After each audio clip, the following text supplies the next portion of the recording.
ನಮಸ್ಕಾರ ಬಂಧುಗಳೇ, ಹನುಮ ಜಯಂತಿಯ ವಿಶೇಷ ದಿನದಂದು ಮತ್ತೊಂದು ದೇವಸ್ಥಾನಕ್ಕೆ ನಾನು ಭೇಟಿ ಕೊಟ್ಟದ್ದು ನಮ್ಮ ಸಿ ವಿ ರಾಮನ್ ನಗರ ಕಗದಾಸಪುರ ಮುಖ್ಯ ರಸ್ತೆಯ ಆಂಜನೇಯ ಸ್ವಾಮಿ ದೇವಸ್ಥಾನಕ್ಕೆ. ಇಲ್ಲೂ ಕೂಡ ಹೂವಿನ ಅಲಂಕಾರ, ಪೂಜೆ ಎಲ್ಲವೂ ಕಣ್ತುಂಬಿಕೊಳ್ಳುವಂತೆ ವಿಶೇಷವಾಗಿತ್ತು. ನೋಡೋದಕ್ಕೆ ಒಂದು ವೈಭೋಗ ಅಂತ ಹೇಳ್ತೀನಿ ನಾನು ಯಾವಾಗಲೂ. ಹಾಗೆಯೇ ಜನರು ಸಾಕಷ್ಟಿದ್ದರು, ಅಲ್ಲಿಯ ಸ್ಥಳೀಯರು, ಅಲ್ಲಿಯ ಎಲ್ಲರೂ ವಾಲಂಟಿಯರ್ಸ್ ಎಲ್ಲ ಸೇರಿಕೊಂಡು ಟ್ರಸ್ಟಿಗಳು ತುಂಬ ಚೆನ್ನಾಗಿ ಇದಕ್ಕೆ ಸಹಕಾರ ಕೊಟ್ಟಿದ್ದರು. ಬಹಳ ಒಂದು ಅದ್ಭುತವಾದ ವ್ಯವಸ್ಥೆ ಇತ್ತು. ನೋಡಿ, ಸ್ವಾಮಿಯನ್ನು ನೋಡೋದೇ ಒಂದು ಸಂತೋಷ. ಈ ದೇವಸ್ಥಾನ ಚಿಕ್ಕದಾಗಿ ಚೊಕ್ಕದಾಗಿ ಮುಖ್ಯ ರಸ್ತೆಯಲ್ಲೇ ಇದೆ.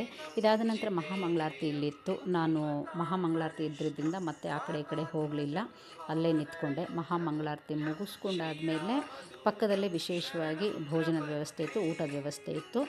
ಎಲ್ಲರಿಗೂ ಪ್ರಸಾದ ವಿತರಿಸ್ತಾಯಿದ್ರು. ನಿಂತುಬಿಟ್ಟು ಆರಾಮಾಗಿ ಊಟ ಮಾಡಿಕೊಂಡು ನಾನು ಅಲ್ಲಿಂದ ಹೊರಟೆ. ಹನುಮ ಜಯಂತಿ ಸುಮಾರು ಒಂದು 4 ದೇವಸ್ಥಾನವನ್ನು ನಾನು ಭೇಟಿ ಕೊಟ್ಟೆ. ಹೋಮ ಹವನ ಎಲ್ಲವನ್ನು ನೋಡೋದೇ ಒಂದು ಸಂತೋಷ, ಒಂದು ವೈಭೋಗ ಅಂತ ಹೇಳ್ಬೋದು.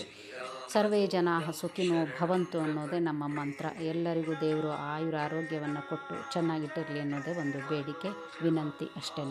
ಜೈ ಹನುಮಾನ್, ಬೋಲೋ ಶ್ರೀ ರಾಮಚಂದ್ರ ಕಿ ಜೈ. ಜೈ ಹನುಮಾನ್. ಶ್ರೀರಾಮದೂತಂ ಶರಣಂ ಪ್ರಪದ್ಯೆ.